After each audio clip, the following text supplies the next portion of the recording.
Hi viewers, welcome to BS talk show. నేను మీ బుర్రా శ్రీనివాస్.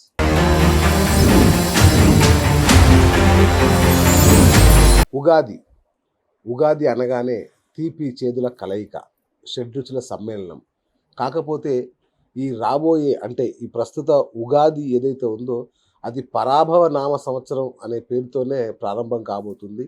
మరి ఎవరికి పరాభవాలు, ఎవరికి అవమానాలు, ఏం జరగబోతున్నాయి అనేది ఆసక్తికరంగా మారింది. ముఖ్యంగా రాజకీయ పంచాంగం.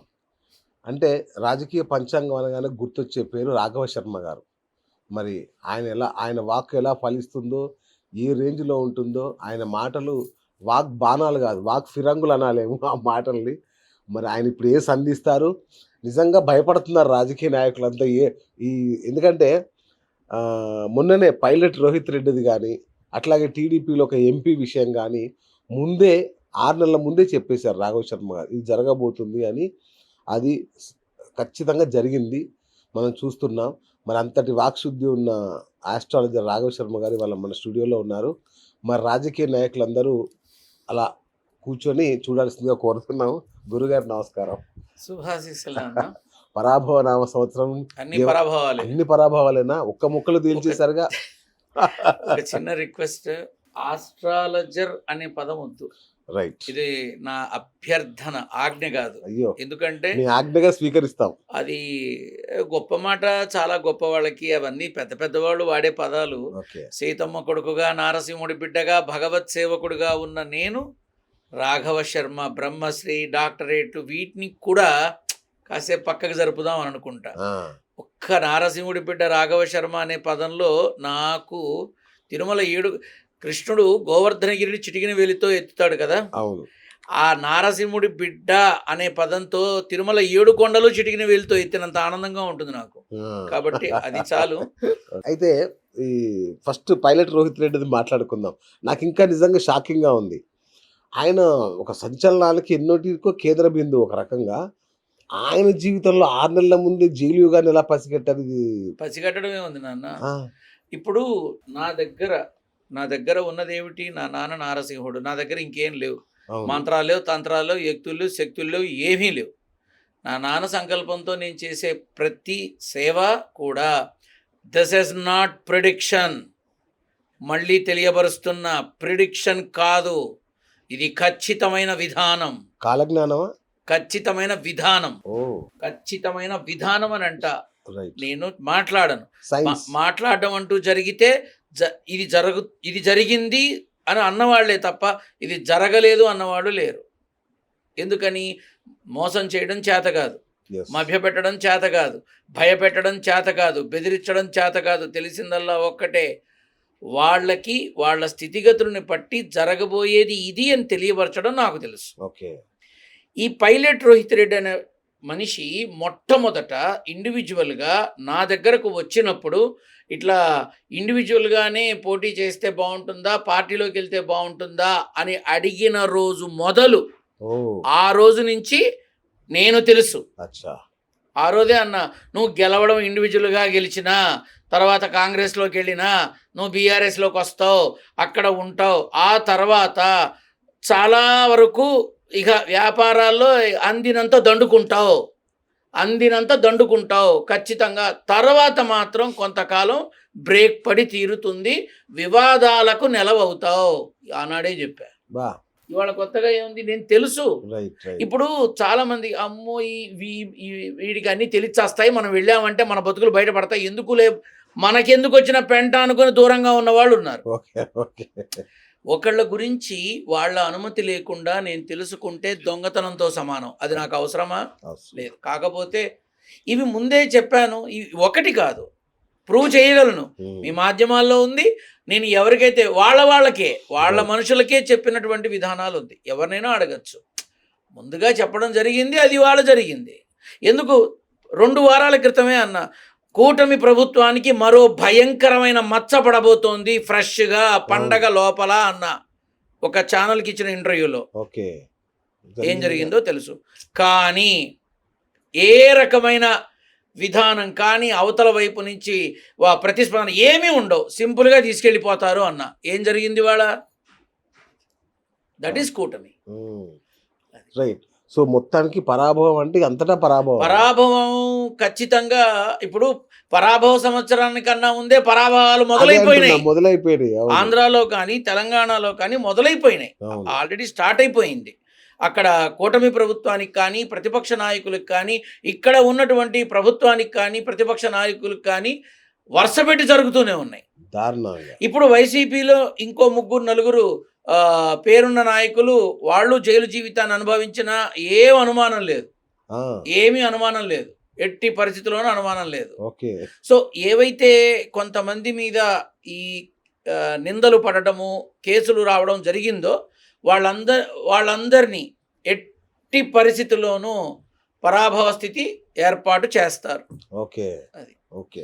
అండ్ ఇలా కూటమి ప్రభుత్వంలో కూడా మీరు రానున్న రోజుల్లో ఇంకో 2 నీచ స్థితి అంటే ఏంటి, టీటీడీ చైర్మన్ గారు నాయుడు గారి మీద పడ్డ నింద ఏదైతే ఉందో, జనసేన అరవ కిషోర్ మీద పడ్డ నింద ఏదైతే ఉందో, ఇవాళ అరవ శ్రీధర్, అలాగే పుట్ట మహేష్ మీద పడ్డ నింద ఏదైతే ఉందో, అలాగే రీల్స్ చేస్తున్న ఎంపీ మీద పడ్డ నింద ఏదైతే ఉందో, అలాగే భూ కబ్జాలు చేస్తున్నటువంటి ఒక ఎమ్మెల్యే పడ్డ నింద ఏదైతే ఉందో, అలాంటివి ఫ్రెష్వి ఇంకో 2-3 మీరు త్వరలో చూస్తారు ప్రభుత్వానికి సంబంధించి.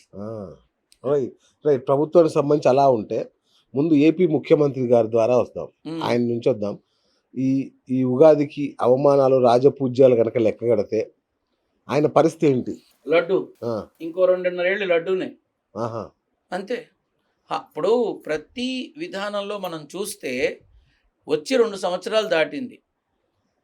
ప్రజలకి చేసిన వాగ్దానాల్లో మీరు కావాలంటే పరికించండి, ఎవరు మాట్లాడకూడని మాట ముఖ్యమంత్రిగా అన్నిసార్లు చేసి అంత రాజకీయ అనుభవం గడించి అటువంటి ఉన్నతమైన శిఖరాన్ని సాధించాను అని చెప్పే చంద్రబాబు నాయుడు గారు ఒక మాట అన్నారు ఎన్నికలకు ముందు, గంజాయి అమ్మేవాడిని భూమి మీద లేకుండా చేస్తా నేను అని. దాని అర్థం ఏంటి అనొచ్చా? చంద్రబాబు నాయుడు గారు అనొచ్చా ఆ మాట? 70 ఏళ్ల పైబడిన వ్యక్తి ఆ మాట అంటే మరి 20 ఏళ్ల వాడు రప్ప రప్ప అనక బాదుషా బాదుషా అంటాడా? గమనించాలి. ఎన్నికలకు ముందు మీరు చేసే వాగ్దానాలన్నీ ఎన్నికల్లో గెలవడం కోసమేననే సంగతి ప్రజలకి తెలీదా? అందరికీ తెలుసు. 100 రోజుల్లో మేము దీన్ని నివృత్తి చేస్తాం, లేకపోతే కనపడము అని అన్నారు. శుభ్రంగా తిరుగుతున్నారుగా, వెళ్ళి మ్యాచ్లు కూడా చూస్తున్నారుగా. ఈ విధానంలో రానున్న రోజుల్లో కూటమికి నిర్ద్వంద్వంగా మొన్న సుప్రీంకోర్టు ఇందులో ఏమీ కలవలేదు అని చెప్పింది, ఈడీ ఏమీ కలవలేదు అని చెప్పింది, రేపు ఏకసభ్య కమిషను అదే చెప్తుంది, తర్వాత ఇంకోటి అదే చెప్తుంది. దాని అర్థం ఏంటి? పరాభవమేగా. కాబట్టి పరాభవం ఆ రకంగా ప్రజల నుండి పరాభవం అక్కడ తప్పదు, ప్రభుత్వం నుండి ప్రతిపక్షానికి పరాభవం తప్పదు. ప్రభుత్వం నుంచి ప్రతిపక్షానికి పరాభవం తప్పదు, ఖచ్చితంగా తప్పదు. ప్రభుత్వం నుంచి ప్రతిపక్షానికి పరాభవం తప్పదు. ఈ సంవత్సరం నవంబర్ 9 వరకు ప్రభుత్వానికి మాత్రం కూటమిలో వచ్చేటటువంటి ఈ జనసేన, టీడీపీ, బీజేపీ అనేవి ఏదైతే ఉందో ఈ కూటమి కోటల బీటలు వారడం చూస్తారు మీరంతా. ఇంకొకటి గురుగారు, ఈ మధ్య చాలా రచ్చ అవుతుంది, లోకేష్ గారిని ముఖ్యమంత్రిని చేయబోతున్నారు. మే 18 లోపల అవకాశం ఉంది నాన్న. అవునా? మే 18 లోపల 99.99% అవకాశం ఉంది. ఆ 0.01% వాళ్ళు వద్దనుకుంటే తప్ప అవకాశం ఉంది. చంద్రబాబు నాయుడు గారిని ఏం చేస్తారు? నాన్న, తండ్రికి కొడుకుని సీఎం గా చూసుకోవాలని కోరిక ఉండదా? ఉండకూడదా? ఉండాలి. అంతే. తప్పే ఉంది. ఆయనకి కేంద్రంలో నితీష్ కుమార్ కి ఇచ్చినట్టుగా ఏమన్నా? ఇప్పుడు ఊహాగానాలు, రాష్ట్రపతి అని, లోక్సభ స్పీకర్ అని, ఉప ప్రధాని అని, ఇలాంటివన్నీ చాలా జరుగుతున్నాయి. నన్ను అక్కడ ఉన్న గురువృద్ధులు చాలా మంది ఉన్నారు. వాళ్ళందరినీ పక్కన పెట్టి ఇక్కడ ఇచ్చారనుకో, తర్వాత మిగతా ఇప్పుడు భాజపాతో కలిసి ఉన్న పార్టీల యొక్క ఎంపీల సంగతి అంతా బయటకు వస్తే అప్పుడు పరిస్థితి ఏంటి అంటే, ఇక్కడ నీ దగ్గర ఉండి నీ చెయ్యి కింద ఉండి మమ్మల్ని అందరినీ పక్కన పెట్టి నువ్వు ఆయన తీసుకొచ్చి నువ్వు ఆయన చేస్తే మేము నీకు సపోర్ట్ చేయము తర్వాత అంటే పరిస్థితి ఏంటి? అలా కాదుగా. నితీష్ కుమార్ ఇక్కడ చంద్రబాబు లేకపోతే కేంద్రంలో ప్రభుత్వం మనుగడ లేదు, అందుకని వీళ్ళిద్దరికి భయపడతాడు మోడీ ఇప్పుడు. అవును, ఇప్పుడున్న సిచ్యువేషన్ అది కదా. కానీ ఎంతవరకు అది సమంజసం? కరెక్ట్ కదా. కాకపోతే ఏంటంటే ఆయనకి అంటే చాలామంది ఉన్నారు, ఆ ఉప ప్రధాని అంటున్నారు, స్పీకర్ అంటున్నారు, ఇవన్నీ మనం పక్కన పెడితే ఆ మనిషికి చచ్చేదాకా యోగం ఉంది. ఓహో, యోగం అనేది ఉంది, యోగం ఉంది, అందులో అనుమానం లేదు. ఓకే. ఆ చివరి క్షణం దాకా యోగం ఉంది, ఉమ్, అందులో అనుమానం లేదు. కానీ ఈ సంవత్సరంలో లోకేష్ని సీఎంగా చేసి కూర్చోబెట్టాలనే బలమైన సంకల్పం ఉంది. ఓహో, మేబీ మే 18 లోపల అవుతుందేమో తెలియదు, ఓకే. కానీ ఈ సంవత్సరం మాత్రం బలంగా ఉంది. మీరు అన్నారంటే అయిపోద్ది. అది కళ్యాణ్ బాబు ద్వారానే అనౌన్స్ చేయించిన, చంద్రబాబును కళ్యాణ్ బాబు కలిసి అనౌన్స్ చేసినా కూడా మనమేం ఆశ్చర్యపోక్కర్లా, ఓకే, ఏం ఆశ్చర్యపోక్కర్లా. ఓకే. ఎందుకంటే జనసేన తరపున ఉన్నది ఒక్క కళ్యాణ్ బాబే, మిగతా 20 మంది ఎమ్మెల్యేలకి వాయిస్ లేదు, అవును, అవును, వాయిస్ లేదు, కరెక్ట్, ఎవ్వరికీ వాయిస్ లేదు. అవును. ఎన్నికల ముందు కానీ ఎన్నికల తర్వాత కానీ ఉన్న కళ్యాణ్ బాబు ఇప్పుడు ఉన్నాడా? లేదు. కాబట్టి మనం పరికించాల్సింది ఏంటంటే రాజకీయపరమైన విధానంలో శాశ్వత శత్రువులు ఉండరు, శాశ్వత మిత్రులు ఉండరు, కరెక్ట్, ఇది వాస్తవం. రైట్. ఇక తెలంగాణ వస్తే, తెలంగాణ ముఖ్యమంత్రి చాలా గడ్డు పరిస్థితులు ఎదుర్కొంటున్నారా? అంటే ప్రస్తుతం ఇంకో 3 నెలలు, ఆహా, ఇంకో 3 నెలలు, అవునా? ఆ, ఆ, ఖచ్చితంగా ఇంకో 3 నెలలు ఫేస్ చేయాల్సిందే. ఓకే, ముఖ్యమంత్రి స్థానం మారుతుందా, లేకపోతే హైకమాండ్ పిలిచి ఏదైనా డిస్కస్ చేస్తుందా, లేకపోతే సోనియా గాంధీ గారి పిలుపు మేరకు మహేష్ గౌడు, తర్వాత రేవంత్, ప్రముఖ నాయకులు అందరూ ఢిల్లీ బాట పడతారా? ఉమ్, అది మొత్తం ఈ వచ్చే నెలలో జరుగుతుంది. ఆ, ఓకే. పవన్ కళ్యాణ్ జాతక పరిస్థితి ఏంటి గురుగారు? ఆయన సీఎం అవుతాడేమో అని అందరు అనుకుంటుంటే సడన్ గా లోకేష్ బాంబే లోకేష్ బాబు సీఎం అవుతాడా అవ్వడా అనే దానిలో చూస్తే లోకేష్ అనేబడే వ్యక్తి ఖచ్చితంగా సీఎంగా చూస్తారు ఆంధ్ర రాష్ట్రం. ఓకే. ఇక మంత్రసానితనం ఒప్పుకున్నాక పురుడు పోయాక చస్తామా? నన్ను ఒక చిన్న మీ మాధ్యమం ద్వారానే అడుగుతున్నా, కూటమి ప్రభుత్వంలో 7 సార్లు, 6 సార్లు, 5 సార్లు, వరస్ట్గా 4 సార్లు కూడా ఎమ్మెల్యేగా గెలిచిన వాళ్ళు ఎందుకు మంత్రులు కాలేకపోయారు? ఉమ్, ఎందుకు రాష్ట్ర అధ్యక్షులు కాలేకపోయారు? ఎందుకు ఉన్నత పదవులు అధిరోహించుకోలేకపోయారు? ఎందుకు అసెంబ్లీలో వాయిస్ లేకుండా అయిపోయారు? బికాస్ ఎస్, చంద్రబాబు నాయుడు గారు, there is no other go, correct. అంతే. ఇప్పుడు వాళ్ళు నా కొడుకు సీఎం అంటే ఒప్పుకోవాలిగా, తప్పదుగా, అవును. తప్పదు, ఇష్టం ఉన్నా లేకపోయినా అంతే.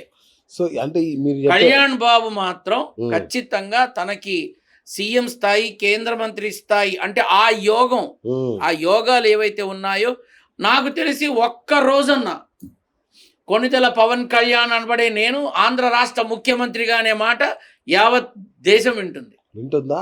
ఆహా, సూపర్, ఖచ్చితంగా వింటుంది, శుభవార్త అయితే.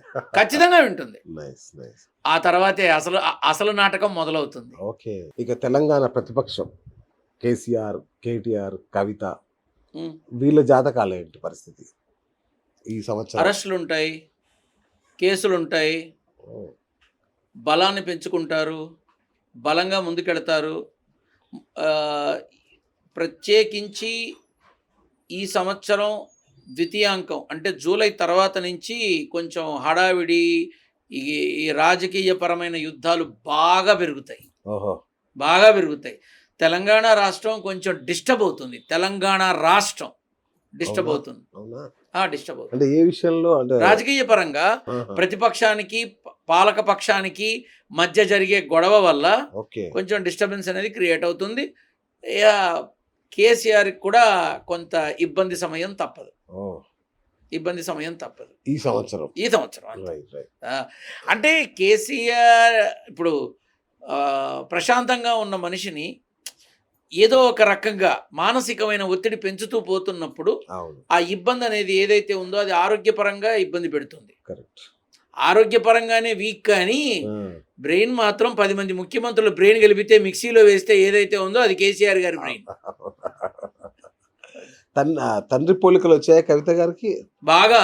ఆ, ఎందుకు వచ్చే ఎన్నికల్లో తన క్యాండిడేట్స్ నిలబెడుతుంది. ఆ, వరస్ట్గా తీసుకున్న 10-15 మంది కనీసం ఉంటారు. ఓ, ఇప్పుడు 100 సీట్లు అనుకో, అందులో 65 ఉన్నాయి, మిగతా 35. ఆ 35లో 20 సీట్లు సింహభాగం అయినప్పుడు ప్రభుత్వ ఏర్పాటుకి ఆ 20 కీలకం అవుతాయి కదా. ఆ రకంగా కవిత తన బలాన్ని పెంచుకుంటుంది. ఓహో, నన్ను ఒక మాట చెప్తా. కవిత కేసీఆర్ కూతురు, కేటీఆర్ కేసీఆర్ కొడుకు, ముగ్గురు 3 పార్టీలు పెట్టినా ప్రభుత్వ నిర్మాణ సమయంలో ముగ్గురు ఎందుకు ఒకటి కాకూడదు? ఎందుకు ఒకటి కాకూడదు? అవును. చంద్రబాబు నాయుడు గారు రాహుల్ గాంధీ గారితో కలిసి పోటీ చేశారు నాన్న. ఇంతకన్నా దౌర్భాగ్యం ఉందా? అసలు అసలు చెప్పు. చరిత్ర ఊహించని పరిణామం కదా. అవును. కాబట్టి రేపు జగను పవను కలిస్తే అబ్బా కలిస్తే పరిస్థితి ఏంటి? ఓ నేను ఇంతకు ముందు కూడా మన చర్చలో చెప్పా. అవును. బీజేపీ నాయకుడైన నరేంద్ర మోడీని నోటికొచ్చినట్టు దుయ్యబట్టారు ఈ చంద్రబాబు నాయుడు, లోకేష్ బాబు, తెలుగుదేశం నాయకులంతా కూడా ఇందిరాగాంధీ మున్సిపల్ స్టేడియం విజయవాడలో ఒక రోజంతా. ఆ రోజు చెప్పా, చెక్ చేసుకోండి, కావాలంటే మా నాయకుల్ని అడగండి. ఇంత మాట్లాడుతున్నారు, రేపు ఇదే నోళ్ళు పొగుడుతాయి, అవే భుజాలు పల్లకి మోస్తాయని చెప్పా. బాధేసింది. వైజాగ్ బీచ్ రోడ్లో నరేంద్ర మోడీ గారి కోసం చంద్రబాబు, లోకేష్ బాబు, కళ్యాణ్ బాబు అందరూ చేతులు కట్టుకొని రోడ్డు మీద నుంచున్నారు. కాబట్టి ఎప్పుడైనా ఒకటి మనం గుర్తుపెట్టుకోవాల్సింది ఏంటంటే, ఎప్పటికీ మనం కాదు, ఎప్పటికీ మనం కాదు, ఎప్పుడు మనం అనుకున్నదే అవ్వదు. ఓకే. భగవంతుడి ఆడించే ఆటలో మనం పావులం మాత్రమే. ఈ విషయాన్ని గ్రహించి కాస్త మాట్లాడేటప్పుడు భాషని చక్కగా ఉపయోగిస్తే బాగుంటుంది. Super super. ఈ 2 రాష్ట్రాల ఉప ముఖ్యమంత్రులు, ఇది ఉప ముఖ్యమంత్రుల కేసు, వీళ్ళకి వాళ్ళ ముఖ్యమంత్రులతో సఖ్యతగానే ఉంటుందా? లేదు. మీరన్నా అవునా? నువ్వు అడగక్కల, నేను చెప్పేస్తున్నా. లేదు. ఉంటే అక్కడ కళ్యాణ్ బాబు జనసేన ఆఫీస్లో పెద్దానికి నేనే మాట్లాడాలా, మీరు మాట్లాడరా అని ఎందుకు అడిగాడు? అసెంబ్లీ సాక్షిగా ఉన్నది 11 అయినా 1100 మంది గొంతు కనబడుతుంది అక్కడ అని ఎందుకన్నాడు? నేను ఏనాడు ప్రతిపక్ష నాయకుడిని నువ్వు వెళ్ళి కలిపావు అని నేను అనలేదు. ఎందుకన్నాడు? ఒక్కసారి ఆలోచించాలి. ఒక్కసారి ఆలోచించాలి. ఈ మాటలు ఎందుకు వచ్చినాయి? అరే దారుణం అయితే దారుణం ఏంటంటే, పవన్ కళ్యాణ్ పక్కన పెట్టుకుని విడాకుల గురించి చంద్రబాబు నాయుడు గారు మాట్లాడడం. ఏం చెప్పాలి? సనాతన ధర్మం గురించి విడాకులు అనేది ఎంత తప్పు, విడాకులు తీసుకోవడం ఎంత తప్పు అనేది మాట్లాడడం అనేది జరగకూడదు. నీ పక్కన ఉన్న వ్యక్తిని పెట్టుకుని నువ్వు ఇట్లా మాట్లాడడం ఎంతవరకు ధర్మం అని మాధ్యమాల్లో అందరూ అడుగుతున్నారు. సమాధానం ఉందా ఎవరి దగ్గరన్నా? మన జీవితంలో కుదిరితే కలిసి ఉంటాం, లేకపోతే లేదు. దాన్ని పెద్ద ఇష్యూగా చేసి మాట్లాడుతున్నారు కొంతమంది, అది తప్పు. అంతే. మోడీ గారి ప్రభ మసకబారుతోందా? ఎందుకు చూస్తుంటే కొంచెం వైఫల్యాలు అంటే ఇది వైఫల్యాలు అనే కన్నా ఇప్పుడు ఒక కాలమేఘం కమ్ముకుంటోంది. మసకబారడం కాదు, కాలమేఘం కమ్ముకుంటోంది. ఇది ఇంకొక 13 నెలలు ఉంటుంది. వచ్చే ఎన్నికల్లో చాలా గట్టి పోటీ వస్తుంది. అప్పుడు మళ్ళీ మాట్లాడుకుందాం. వచ్చే ఎన్నికల్లో మాత్రం చాలా గట్టి పోటీ వస్తుంది. చాలా గట్టి పోటీ వస్తుంది. 4సారి కదా, చాలా కష్టంగా, చాలా గట్టి పోటీ వస్తుంది. 4 3 కాదు, చాలా గట్టి పోటీ వచ్చి తీరుతుంది. ఇప్పుడున్న వాటి కదా, కొత్తది ఏమన్నా స్టార్ట్ అవుతుందా? కొత్తవి స్టార్ట్ అవుతాయా? బలం పెంచుకోవడానికి ఇప్పుడు జగన్ని ఢీ కొట్టడానికి అందరూ ఒకటి కాల, అంతే. రేపు మోడీని ఢీ కొట్టడానికి ఇక చంద్రబాబు గారు, రాహుల్ గారు కలిసినట్టు అవుతుంది. అవునా? ఓహో, అద్భుతం. అయితే చాలా గట్టి పోటీ మాత్రం ఉండి తీరుతుంది. ఆంధ్రాలో బీజేపీ రాదు, తెలంగాణలో బీజేపీ రాదు. వాళ్ళు ఇండివిజువల్ గా నేను బతికున్నంత వరకు నేను చూడను. ఈ 2 తెలుగు రాష్ట్రాల్లో వాళ్ళు మొన్న దాంట్లోనే చెప్పాను, అదే జరిగింది కదా నాన్న. ఎట్టి పరిస్థితుల్లో ఈ ఎన్నికల్లో కాంగ్రెస్ ఏమీ తుడిచిపెట్టేదు, వాళ్ళ ప్రభావం నడుస్తుంది. బీఆర్ఎస్ పురుడు పోసుకుంటుంది. బీజేపీ ఇంకొకరి సహాయం లేకుండా ఒక్క పీఠం కూడా దక్కించుకోదు అన్న. ఏం జరిగింది? ఏ ఎన్నికల్లోనైనా బీజేపీ ఒక భాగస్వామి అవుతుంది, ఒక భాగస్వామిగా ముందుకొస్తుంది, అంతే తప్ప నేరుగా ప్రభుత్వ ఏర్పాటుకి అవకాశం లేదు. ఇక్కడ తెలంగాణ వాళ్ళు రానివ్వరు, అక్కడ ఆంధ్ర వాళ్ళు రానివ్వరు. జైలు యోగం ఉన్న ప్రముఖులు ఎవరు ఈ సంవత్సరం? అది మనం మాట్లాడకూడదు నాన్న, ఎందుకంటే నాకు తెలిసినా కూడా ధర్మ విరుద్ధం అది. అవునా? ధర్మ విరుద్ధం. తెలంగాణ రాష్ట్రానికి ఏదైతే గడ్డు కాలం ఉందో అది కేసీఆర్ గారిని అరెస్ట్ చేయటం వల్ల కొని తెచ్చుకుంటారా అని అనిపిస్తోంది. కానీ ఆయన ఇక్కడ ఈ కేసీఆర్ని అక్కడ జగన్ని ముట్టుకుంటే రాష్ట్రాలు ఏమవుతాయో అందరికీ తెలుసు. అవును. కాబట్టి ఆచితూచి అడుగులు వేస్తున్నారు. Okay okay. అది మా పేర్లు చెప్పట్లేదు కాబట్టి అంటే ధర్మబద్ధమైన విధానం కాదు. కరెక్ట్. ఇంకొకటి అడుగుతాను, వ్యక్తిగతంగా కావాలంటే అడుగు చెప్తాను. మా వాళ్ళకి కావాలి, నాకంటే మా వాళ్ళకి ఎక్కువ. అంటే ఒక మనిషికి సంబంధించి కష్టకాలం ఇబ్బంది సమయం అని చెప్తా, దాన్ని బట్టి అర్థం చేసుకోవాలి. ఒక మనిషి చచ్చిపోతాడు, వీడు పోతాడు వీడు ఉండడు అని చెప్పకూడదు నాన్న, తప్పు. మనకు అర్హత లేదు. కానీ కొంతమంది చెప్తారు వీడు వీడు సూసైడ్ చేసుకుని చచ్చిపోతాడు, వీడు ఇట్టా పోతాడు అట్టా పోతాడు అని కొంతమంది చెప్తారు మైకుల ముందు కూర్చొని. ఇంకో 6 నెలల్లో వీళ్ళు పోతారు, ఇంకో 2 నెలల్లో వీళ్ళు విడాకులు తీసుకుంటారు, ఓ అమ్మ తెగ చెప్తారు. అదేవి అయి చావో. నేను చెప్తూనే వచ్చా, అవే జరుగుతాయి. ఇంకోటి గురుగారు, ఈ మధ్య కాలంలో ఎవరికైనా పదవులు పోవడం కానీ కొత్తగా రావడం కానీ అలాంటివి ఏమైనా ఉంటే పెద్ద పెద్ద రాజకీయ నాయకులకి పదవులు పోయే అవకాశాలు, మంత్రి పదవులు అలాంటివి? మంత్రివర్గ విస్తరణ ఉంటుంది నాన్న, అందులో ఆటోమేటిక్గా కొన్ని మార్పులు చేర్పులు జరుగుతాయి. అన్నిటికన్నా మించి ముఖ్యమంత్రి గారికి మన రేవంత్ రెడ్డి గారికి ఇంకో 3 నెలలు చాలా జాగ్రత్తగా ఉండాల్సిన సమయం. అది జాగ్రత్తగా ఉండాలి. అంటే వెనక కొన్ని కార్యక్రమాలు అవి చేయిస్తున్నా అంతే. ఇప్పుడు భగవంతుడి మీద నమ్మకంతో కష్టం రాకూడదని చేస్తారుగా, అంతేగా, భగవంతుడిని నమ్మి చేస్తారుగా, అవి జరుగుతూనే ఉంటాయి.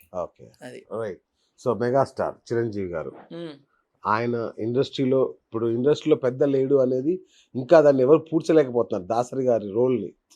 ఈసారి ఏమన్నా ఆ దిశగా చిరంజీవి గారు అడుగులు పడతాయా? ఆయన ప్రయత్నిస్తున్నారు కానీ ఇంకా కూడా యాక్సెప్టెన్స్ రావట్లే ఆయనకి. రాదు. అప్పుడు ఎవరు లేరు నాన్న, ఇప్పుడు 2 కుటుంబాల చేతిలో ఉంది ఫిల్మ్ ఇండస్ట్రీ. అంతే. ఓకే.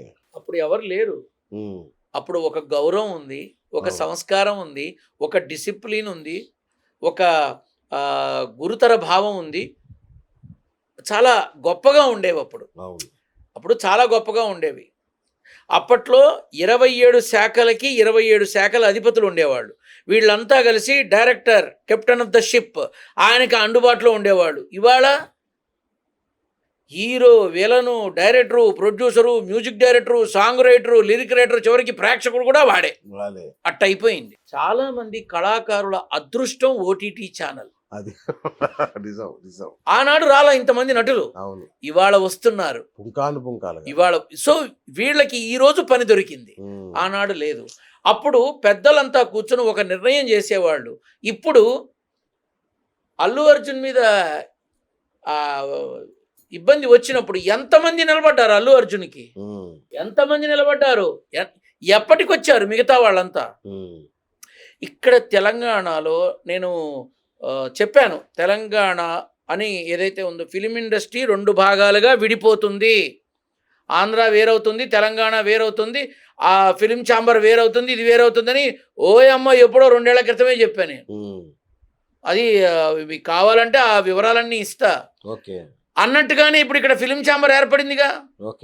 అలాగే రేపు అక్కడ ఏర్పడుతుంది. మన ఏఎం రత్నంకి అది పీఠం దక్కుతుందేమో చెప్పలేం. తెలుగు ఆంధ్ర తెలుగు ఫిలిం ఛాంబర్ అంటారు కదా, కార్పొరేషన్ చైర్మన్ గా ఏఎం రత్నం అయినా నేనేం ఆశ్చర్యపోను. Because main person from very long time. Chiranjeevi garu నాయకుల్లో హీరోల్లో అందరికన్నా ఆద్యులు ఇది. బట్ ఆయన అందరూ ఒప్పుకోవాలని రూల్ ఏంటి? మా బాలకృష్ణ తక్కువ అంటే వచ్చేది అదే. ఇప్పుడు అదే నడుస్తుంది. ఎన్టీ రామారావు గారి తర్వాత మళ్ళీ నందమూరి బాలకృష్ణ గారే అని అంటారు కదా. సో ఇప్పుడు ఆయన ఎందుకు కాకూడదు అని అనేవాళ్ళు లేరా? గొడవలు ఎవరో పెట్టక్కర్లేదు నాన్న, అంతే. తర్వాత నేను చెప్పక్కర్లేదు. రైట్ గురుజీ. ఈ గ్రహస్థితుల ప్రకారం ఈ సంవత్సరం ఏ రాశుల వారికి రాజయోగం పట్టబోతుంది? రాజయోగం నాన్న ఒక్కటి అంటే ఫస్ట్ ఆఫ్ ఆల్ ఈ గ్రహాలు, రాసులు, నక్షత్రాలు నా నాన్న ఆడుకునే ఆట బొమ్మలు నా దృష్టిలో. బట్ నువ్వు అడిగావు కాబట్టి ఆల్రెడీ మాధ్యమాల్లో ప్రతి వాళ్ళు వాళ్ళ సొంత యూట్యూబ్ ఛానల్స్లో కూడా వీటి మీద విపరీతంగా చాలా అంటే చాలా అవును, చేస్తున్నారు. అవును, అవును. ఇది వరకు 27 ఛానల్స్ ఉంటే 27 ఛానల్స్‌లోనూ ఒకే టైంలో వచ్చే రాశి ఫలాల గురించి చూస్తే ఎవ్వరూ ఈక్వల్‌గా చెప్పరు. ఉమ్, రకరకాలుగా మాట్లాడతారు. ఇప్పుడు యూట్యూబ్‌లో వచ్చిన ఛానల్స్‌లో ఉమ్, ప్రతి ఒక్కళ్ళు వాళ్ళ వాళ్ళ విధానాల్లో చెప్తున్నారు. ఉమ్, నేను తెలియపరిచేది ఒకటే, రాసులు, గ్రహాలు నమ్మండి, ఉమ్. జాతకాలు నమ్మండి. కానీ అదే మూలంగా మాత్రం కూర్చోకండి. Correct, right. అదే మూలంగా మాత్రం కూర్చోకండి. మానవ ప్రయత్నం ఉండాలి. అవును. మానవ ప్రయత్నం ఉంటే భగవద్ అనుగ్రహం ఉంటుంది. ఆ అనుగ్రహం ఎలాగైనా ఉండొచ్చు. నీ గ్రహస్థితి నీచంగా ఉంటే మారిపోవచ్చు. ఉమ్, అద్భుతంగా మారిపోవచ్చు. మనం భగవంతుని ఇప్పుడు నా దగ్గరికి ఎందుకు వస్తారు ఇంతగా? ఇప్పటికీ నేను ఇంకా కంప్లీట్ చేయలేకపోతున్నా. అవును. ఎందుకు? నేను వాళ్ళకు ఉన్న సమస్య ఏదైతే ఉందో, ఆ సమస్యకి ఏ భగవత్ స్వరూపాన్ని పట్టుకుంటే, ఏ భగవంతుడిని వేడుకుంటే అది పరిష్కారం వస్తుందో చెప్తా. రేపొద్దున్నే ఇవన్నీ తీసుకొనొచ్చి నాకు పూజ చేయని చెప్పను. రేపొద్దున్నే ఇవన్నీ తీసుకురా మనం చేద్దాం ఈ హోమం చెప్పను. చెప్పకూడదు. ఉమ్, ఈ జ్యోతిష్య పండితులు, జ్యోతిష్య శాస్త్రవేత్తలు కూడా నా విన్నపం ఏమిటి అంటే, మిమ్మల్ని నమ్మి మిమ్మల్ని అనుసరించే వాళ్ళని ఆ అడుసులో నుంచి బయటకి తీయండి. ఉమ్, వాళ్ళు మిమ్మల్ని దేవుడి కన్నా ఎక్కువగా చూస్తారు. రీసెంట్‌గా నేను ఒక లైవ్‌లోనే చూసా. వాళ్ళు వెళ్ళి, "ఏమయ్యా నువ్వు పండితుడివి, జ్యోతిషం చూసావు, చెప్పావు, ఈ పూజలు చేయాలి, ఆ పూజలు చేయాలన్నావు, 3 లక్షలు ఖర్చు పెట్టించావు మా చేత, తీరా చూస్తే ఏమీ అవ్వట్లేదు, సంవత్సరం దాటింది" అని గొడవ పడుతున్నారు. ఆ, అప్పుడు ఆ మనిషి అన్న మాట ఏంటో తెలుసా? "మాకేం తెలుసు, మీరిచ్చినవేగా డీటెయిల్సు, అన్ని జాతకాలు మీరిచ్చినవే, డీటెయిల్స్ మీరిచ్చినవే, మేమేం చేస్తాం, అవ్వకపోతే మీ కర్మ, మాదా బాధ్యత" అని అన్నాడు. ఆ, ఎవరిని తప్పు పడతాం మనం? ఆ, కాబట్టి జ్యోతిష్య శిఖామణులంతా కూడా మిమ్మల్ని నమ్మేటటువంటి మీ ఫాలోయర్స్ని భయపెట్టకండి. వాళ్ళకి ఒక చక్కని పరిష్కారాన్ని తెలియపరిచి భగవంతుడి వైపు వాళ్ళని మళ్ళేలా చూడండి. అన్నీ కలిసి వస్తాయి. Super, super. ప్రపంచం మొత్తం యుద్ధ భయంతో వణికిపోతుంది గురుగారు. ఇంకో 3 నెలలు అంతేనా? అంతే. మూడో ప్రపంచ యుద్ధం అయితే మూడో ప్రపంచమా? ఏంది మూడో ప్రపంచం? ఆ, ఏమి లేదు. వాళ్ళు కాస్త కొట్టుకు తెస్తారు. మనకి గ్యాసు, అదే డీజిల్, కదా. పెట్రోలు ఇవి మనం ఇంకో 3 నెలలు ఇబ్బంది పడుతున్నాను. బా, 3 నెలల పాటు పడాల్సిందేనా?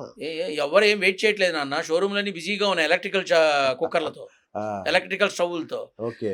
ఇప్పుడు మన భారతావని భగవంతుడు నడయాడిన భూమి. ప్రతి ఒక్కళ్ళకి 3-4 దేశాలు ఉన్నాయి. ప్రపంచ చిత్రపటంలో ఉన్నది ఒకే ఒక్కటి భారతావని. భారతదేశం ఒక్కటే. భారతదేశంలో అన్ని వైపుల నుంచి వచ్చున్నారు. భారతదేశానికి సంబంధించిన సంతతి ప్రపంచం నలువైపులా ఉన్నారు. అవును. కానీ భారతదేశం ఒక్కటే. భగవంతుడు నడయాడిన భూమి. కలరా వచ్చింది, మసూచి వచ్చింది, ఎయిడ్స్ వచ్చింది, క్యాన్సర్ వచ్చింది, కరోనా వచ్చింది, ఇంకో 100 వస్తాయి. కానీ అవి పోతాయి.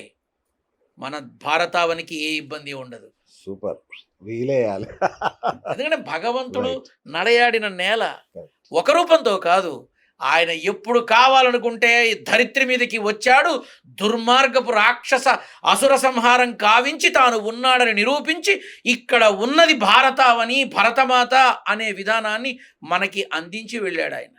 మనకేంటి నాన్న అయ్యేది?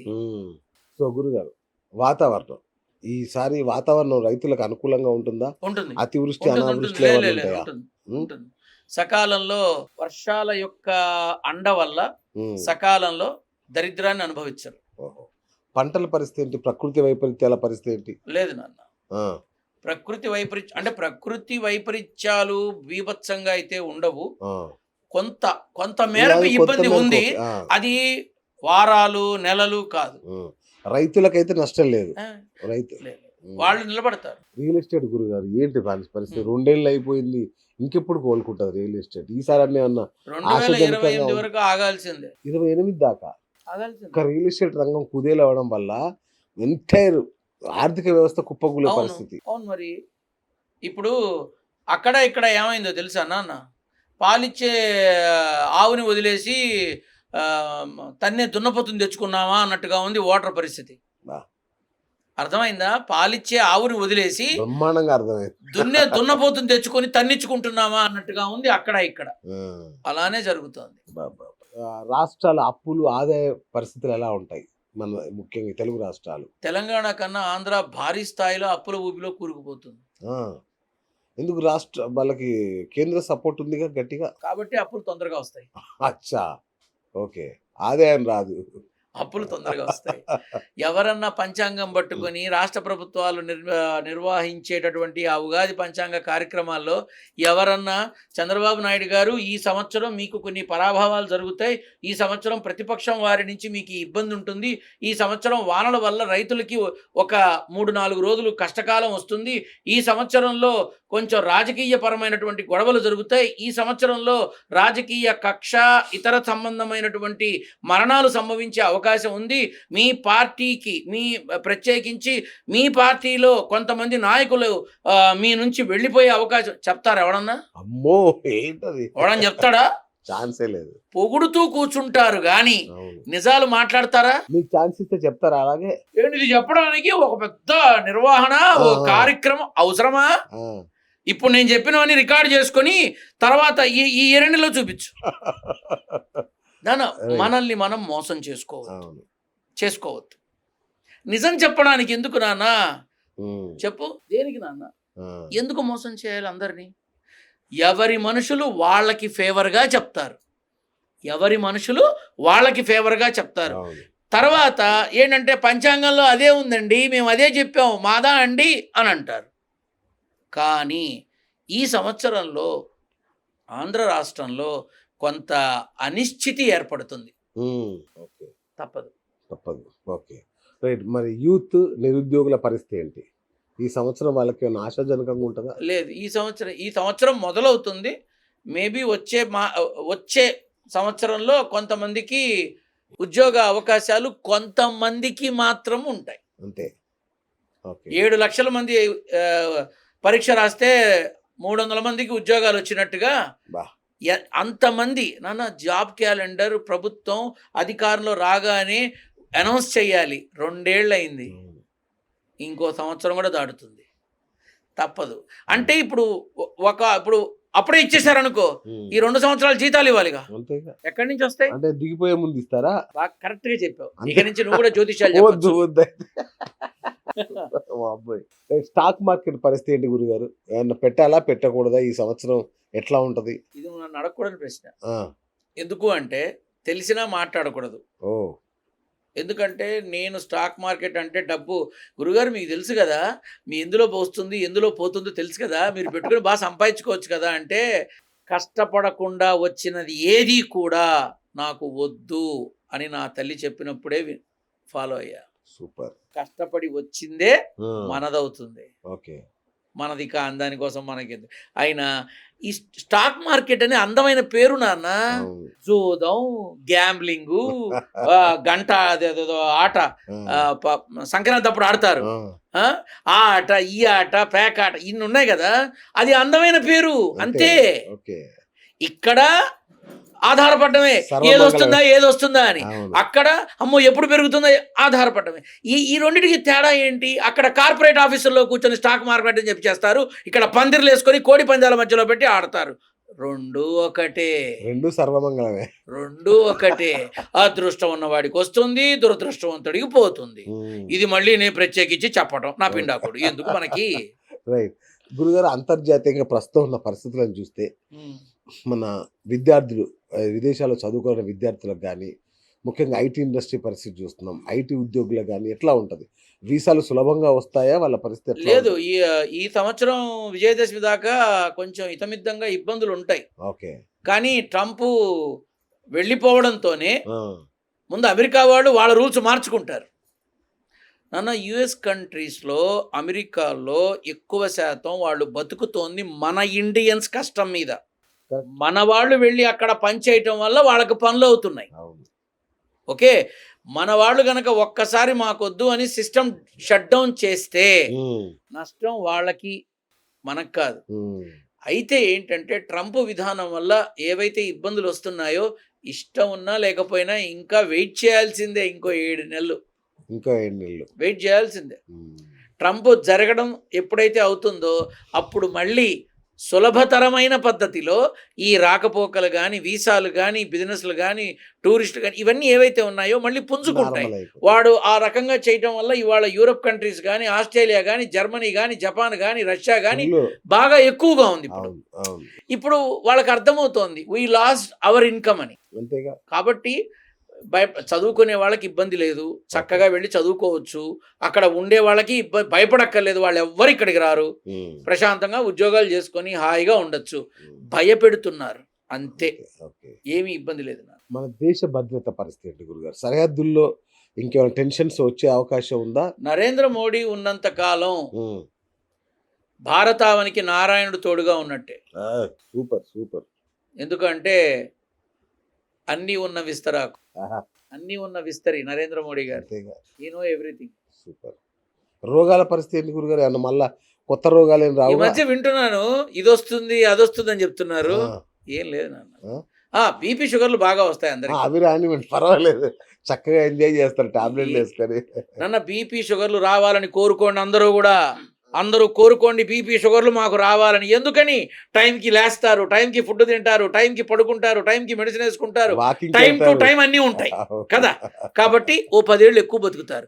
ఏ అలవాట్లు లేనివాడే తొందరగా పోయి చేస్తాడు నాలాగా. నాకు ఏ అలవాటు లేదు, ఎప్పుడు పోతానో తెలియదు. ఎందుకు బ్రహ్మాండంగా ఉన్నారు అందరికంటే మీరే. నాకు షుగర్ వచ్చి 32 ఏళ్ళు అయింది. ఎప్పుడో మందులు వాడడం మొదలుపెట్టి 5 ఏళ్లే అయింది. ఆ మందులు కూడా వారానికి మొత్తం అన్ని కలిపి ఒకేసారి మింగితేస్తా. మా డాక్టర్ గారు అదే అంటాడు, నువ్వు మనిషివా ఇంకేమన్నానా అని. నేను నారసింహుణ్ణి నమ్ముకొని బతుకుతున్నా, నాకు అదే తెలుసు, నాకు ఇంకొకటి తెలియదు. నేను ఇక్కడ చెప్పేది ఏంటంటే, రోగాలు వచ్చినా వాటికి పరిష్కారం ఉంది, పరిష్కారం ఉంటుంది. దయచేసి ఈ దిక్కుమాలిన విధానంలో కొంతమంది ఈ ఈ ఈ వైరస్ ప్రబలుతుంది, ఆ రోగం వస్తుంది, ఇలా అవుతుంది, అలా అవుతుందని ఎవరు చెప్పినా ఏమీ కంగారు పడకండి. దయచేసి ప్రశాంతంగా ఆ భార్యాబిడ్డలతో పిల్ల పాపలతో సంతోషంగా మీ జీవితంలో ముందుకు తీసుకెళ్ళండి. మీకు ఆరోగ్యం మీద శ్రద్ధ ఉంటే వారానికో నెలకో ఒకసారి చెకప్ చేయించుకోండి, సరిపోతుంది. అంతే. ఏ వైరస్లు వచ్చి మనల్ని బాధ పెట్టే కర్మ లేదు నాన్న ప్రస్తుతం. Okay right. వివాహాలు గృహ ప్రవేశాలకు ఈ సంవత్సరం అనుకూలమైన పరాభవనామ సంవత్సరం. నేను వద్దంటే ఆగుతారు ఎవడన్నా? అంతేనా? అంటే అనుకూలంగా ఉందా లేదా కూడా అడిగావు కదా, నేను ఒకటి చెప్తున్నా. గురుజీ 36 గణాలకి 31 గణాలు కలిసాయని చెప్పి పెళ్లిళ్ళు చేశారు. 6 నెలలు తిరగకుండానే విడాకుల కోసం తిరుగుతున్నారు. ఇప్పుడు గ్రహబలం ఉన్నట్టా లేనట్టా? ఇదే ఇప్పటికి మాకు. నేను ఎంతోమందిని తల్లిదండ్రుల్ని కన్విన్స్ చేసి ఎంతోమంది పిల్లవాళ్ళ విధానాల్లో కష్టం వచ్చినప్పుడు నారసింహుడి బిడ్డగా నేను నిలబడి పెళ్ళిళ్ళు చేశా. అన్ని రకాలుగా అన్ని విధాలుగా బ్రహ్మాండంగా ఉన్నారు, పిల్ల పాపలతో అందరూ బాగున్నారు. నారసింహుడి అనుగ్రహంతో నేను చేసిన ఈ రోజు వరకు చూడలేదు. ఏంది చూసేది? నేను ఏ రోజు నా నాన్న అనుగ్రహంతో అయితే అవుతుందని చెప్తా, అవ్వకపోతే ఇది నువ్వు అరిచి చచ్చినా అవ్వదు. కాదని చేసి తర్వాత కన్నీళ్లతో వచ్చి నన్ను కలిసిన వాళ్ళు ఇంతమంది ఉన్నారు. నేను ఇక్కడ నా నాన్ననే అనుసరిస్తా తప్ప ఏటిని నేను ఒకటే అడుగుతున్నా, విడాకుల కేసుల కోసం ఎంతమంది ఉన్నారు? మరి అన్నీ చూసే చేసుకున్నారుగా, చక్కటి ముహూర్తాలు చూసే చేసుకున్నారుగా. 365 రోజుల క్యాలెండర్లో ఏదన్నా చెడ్డది అయితే, ఏదన్నా పనికిరానిది అయితే భగవంతుడు పెడతాడా అందులో? అయినా నాకు ఒక్క మాట చెప్పు, 365 రోజుల్లో దీని దుంపదగా మనకున్నన్ని పండగలు ఎవడికి లేవు కదయ్యా. అవునా? ఏ ఒక్క పండగన్నా మంచి రోజు నాడు వచ్చిందా చూసి చెప్పండి. ఒక్క పండగ ఉందా మంచి రోజు నాడు? సంక్రాంతి వస్తుందా శూన్యమాసంలో వచ్చేదానికి? ఉగాది వస్తుందా? వినాయక చవితి, శ్రీరామ నవమి, కృష్ణ అష్టమి, మహర్ నవమి, దుర్గ అష్టమి, దీపావళి, అమావాస్య. ఈ పండగలు మాత్రం దేదీప్యమానంగా చేస్తారు. మళ్ళీ మామూలుగా వచ్చినప్పుడు ఆ రోజులు మంచిది కాదు అంటారు. ఏమిటి నాన్న ఇది? ఏమిటి నాన్న ఇది? ఉందా సమాధానం ఎవరి దగ్గరన్నా? చవితి అమ్మో వెళ్ళకూడదు, అమావాస్య అస్సలు పంపించను, అష్టమి చిచి ఇప్పుడు మొదలు పెట్టడం ఏంటి? కానీ వీళ్ళే వినాయక చవితికి 1,00,000 రూపాయలు పెట్టి బొమ్మ కొనిస్తారు. వీళ్ళే అమావాస్య నాడు అంగరంగ వైభవంగా వాళ్ళ వ్యాపార స్థానాలని అలంకరిస్తారు. వీళ్ళే శ్రీరామనవమికి అద్భుతంగా కళ్యాణం చేయిస్తారు. అవి పనికొచ్చినప్పుడు ఇవి ఇప్పుడు ఎందుకు పనికిరావు? ఆలోచించాలి. ఆలోచించి ఇప్పుడు ఆపరేషన్ చెయ్యాలి అర్జెంటు. సారీ అండి అమావాస్య ఇవాళ చెయ్యకూడదు, మీరు రేపు చెయ్యండి చెప్తారా ఎవడన్నా? మనం బ్రతికే విధానంలో ఇతరులకి హాని కలిగించకుండా, ఇతరులకి కష్టం కలగకుండా, మనకి ఇబ్బంది వచ్చినా సరే మన వల్ల వాళ్ళు బాగుండేలా మన బ్రతుకు ఉండాలని మా అమ్మ చెప్పింది. నాన్న నీకు ఇచ్చే నోటులో రంగు మారచ్చేమో, కానీ నీ సేవలో రంగు మారకూడదురా తండ్రి అంది. అంటే అర్థమైందా? ఎంత కుబేరుడైనా సరే వరుస క్రమంలోనే రావాలి. అంతేగా. ఎంత కుబేరుడైనా సరే నేను అర్జెంటుగా నేను 15,000 ఇస్తా, 25,000 ఇస్తా, నాకు టైం కావాలి అంటే వాడికి అసలు ఎవరు? అంతేగా. నిలువెత్తు ధనం పోసినా నారసింహుడి బిడ్డని కొనడం సాధ్యమా? ఎవడికన్నా జరగదు. కాబట్టి మనం మంచి అనుకుంటే మంచి నాన్న. ఇప్పుడు ఇంట్లో ఎలకొచ్చింది అనుకో, పట్టుకొని బోరు పెట్టి దాన్ని తీసుకెళ్ళి ఊరవతల పారేయడమో చంపేయడమో చేస్తాం. మళ్ళీ వినాయక చవితి నాడు అదే ఎలక్కి కూడా బొట్టు పెట్టి ఉండ్రాయి పెడతాం దాని దగ్గర. పాము కనిపిస్తే స్నేక్ క్యాచర్స్కి పట్టుకుంటాం. అదే శివాలయంలోకి వెళ్తే గరళ కంఠుడి మెడలో ఉన్న ఆ సర్పరాజానికి దండం పెడతాం. Everything is in us only. నాన్న చూసే చూపు మంచిదైతే చేసే ఆలోచన మంచిదవుతుంది, చేసే ఆలోచన మంచిదైతే మాట్లాడే మాట మంచిదవుతుంది, మాట్లాడే మాట మంచిదైతే ఆ మనిషి మనసు మంచిదవుతుంది, ఆ మనసు మంచిదైతే ఆ మనిషి మంచివాడవుతాడు, వాడు మంచివాడైతే వాడి కుటుంబం మంచిదవుతుంది, ఆ తర్వాత అంతా మంచి మిగులుతుంది. Super super. అలాగే గురుగారు, ఈ ఆర్టిఫిషియల్ ఇంటెలిజెన్స్ వచ్చిన తర్వాత చాలా మంది భయపడుతున్నారు. ఈ సంవత్సరం దాని పరిస్థితి, కొత్త టెక్నాలజీలు మన మానవ జీవితాన్ని ఏ స్థాయిలో ప్రభావితం చేయబోతున్నాయి? ఇదివరకు పిల్లవాడిని చూసుకుంటే పెళ్లి చూపులు అయ్యేది. అవును. అది పోయింది. అవును. ల్యాప్టాపుల్లో చూసుకోవడం జరిగింది. అవును. తర్వాత ఇప్పుడు ఎంగేజ్మెంట్ కూడా ల్యాప్టాపుల్లో జరుగుతున్నాయి. అవునా? అవును. పెళ్లి మాత్రం తప్పనిసరి జరుగుతున్నాయి. రేపు భవిష్యత్తులో పెళ్లి కూడా అలానే జరిగి ఒకేసారి వచ్చేసే నువ్వంటే. ఆర్టిఫిషియల్ ఇంటెలిజెన్సీ అనేది మంచి కన్నా చెడుకు ఎక్కువ ఉపయోగపడుతోంది. Kindly please note this point. Okay. ప్రముఖులని, అధికారులని, నాయకులని ఒకళ్ళు కాదు అందరినీ అతి దారుణంగా ఆ ఏఐ టెక్నాలజీతో విపరీతంగా అవమానపూరితంగా చేస్తున్నారు. ఇందుకు సాంకేతిక పరిజ్ఞానం ఉపయోగపడుతోంది. అంతే, వేరే ఏముంటుంది?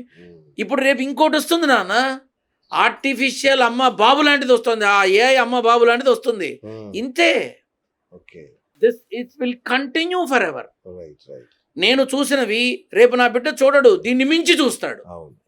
అంతేగా, దీన్ని మించి చూస్తాడు. ఒకప్పుడు పౌరోహిత్యంలో కానీ తర్వాత పూజారి విధానంలో కానీ విధానం ఉంటే చక్కగా గోచీ కట్టుకొని అందరం తిరిగేవాళ్ళం కదా. ఇవాళ నేను జీన్స్లు వేస్తున్నా, తప్పదు. నా భార్యకి ఎలా ఇష్టమో తనతో వెళ్ళేటప్పుడు నేను అలా తయారవ్వాలి, నా గర్ల్ ఫ్రెండ్కి ఎట్లా కావాలో అట్లా వెళ్ళాలి అని నిర్ణయించుకుంటున్నాం. అంతే. హిందూ సమాజంలో హైందవంలో ఉన్నటువంటి అద్భుతమైనటువంటి విధానం ఎక్కడా లేదు. మన సాంప్రదాయాలు, మన ఆధ్యాత్మిక సౌరభాలు, మన హైందవంలో ఉన్నటువంటి విధానం వేరెవరికీ లేదు, ఎవరికీ లేదు. కానీ తెల్లారు లేస్తే మనలో మనమే కొట్టుకు చస్తున్నాం, మనల్ని మనమే అనుకుంటున్నాం, వీడియోలు పెట్టి ఇష్టం వచ్చినట్టు మాట్లాడుతున్నాం. మరి అవతల వాడికి చులకనగాక ఏమవుతాం?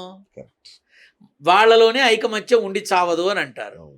కాబట్టి ఇతరులకి మనం దయచేసి ఈ టెక్నాలజీని మంచికి వాడండి, మంచి కోసం వాడండి, మంచిగా వాడండి.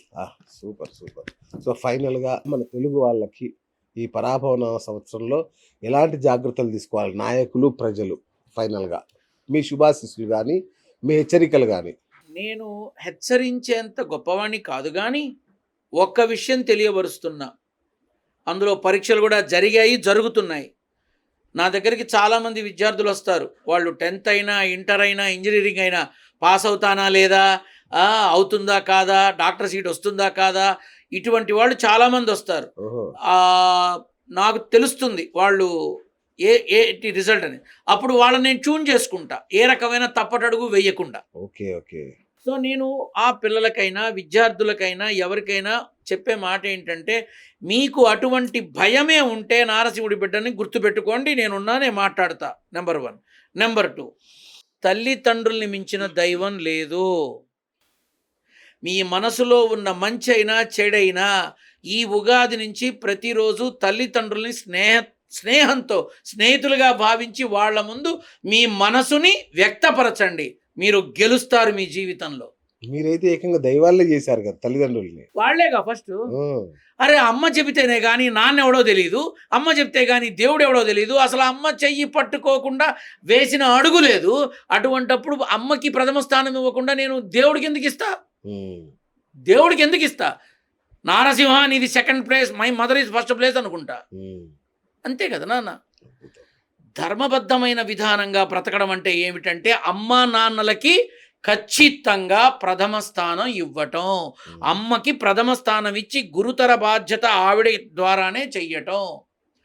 ప్రతి పిల్లలు కూడా తల్లిదండ్రులతో స్నేహభావంగా మనసు విప్పి ఉంటే సూసైడ్లు ఉండవు, ఇంట్లో నుంచి వెళ్ళిపోవడాలు ఉండవు, వాళ్ళకి వ్యతిరేకంగా పెళ్లి పేరంట అసలు ఏ రకమైన నెగిటివ్ ఉండదు. అలా ఉండకుండా ఉండాలి అంటే ఈ ఉగాది నుంచి మీ అమ్మా నాన్నలని మీ తోటి విద్యార్థులుగా భావించి ఆనందంగా గడపండి, అన్నీ పంచుకోండి. అప్పుడు బయట వాళ్ళతో అవసరం ఉండదు, సెట్టింగులకి ఖర్చులు ఉండవు. సూపర్ సూపర్, అద్భుతంగా చెప్పారు అందరికీ ఈ దయచేసి చెప్తున్నా, పరాభవ నామ సంవత్సరం అని పేరు ఉన్నంత మాత్రాన అందరికీ పరాభవాలు అవుతాయని కాదు. గడచిన సంవత్సరంలో కూడా పరాభవాలైన అవమానాలైన ఇది కాలక్రమేణా కాలంతో పాటు మనం బ్రతకాల్సిందే, అన్నీ ఫేస్ చేయాల్సిందే. అంతే తప్ప సంవత్సరం ఆ పేరుతో ఉంది కాబట్టి ఏమన్నా అవుతుందా? ఏమీ అయి చావదు. చక్కగా చల్లగా సంతోషంగా పిల్లా పాపలతో అందరూ ఈ ఉగాది పండగ నుంచి అందరూ సంతోషంగా ఉండండి. ఒక్క మాట చెప్తా, ఉగాది పచ్చడి అనే వాటికి వేప పువ్వు కానీ, చింతపండు కానీ, బెల్లాన్ని కానీ, మామిడికాయ ముక్కని కానీ ఇలా ఇవన్నీ రంగరించి ఆ పచ్చడినే ఉగాది పచ్చడి ప్రసాదంగా స్వీకరిస్తాం. అలాగే మన జీవితంలో ఉగాది పచ్చడి మనిషి జీవితం అయితే మనిషి జీవితంలో ఇవన్నీ వాడినట్టుగానే కామ, క్రోధ, లోభ, మోహ, మదమాశ్చర్యాలు అన్నీ ఉంటాయి.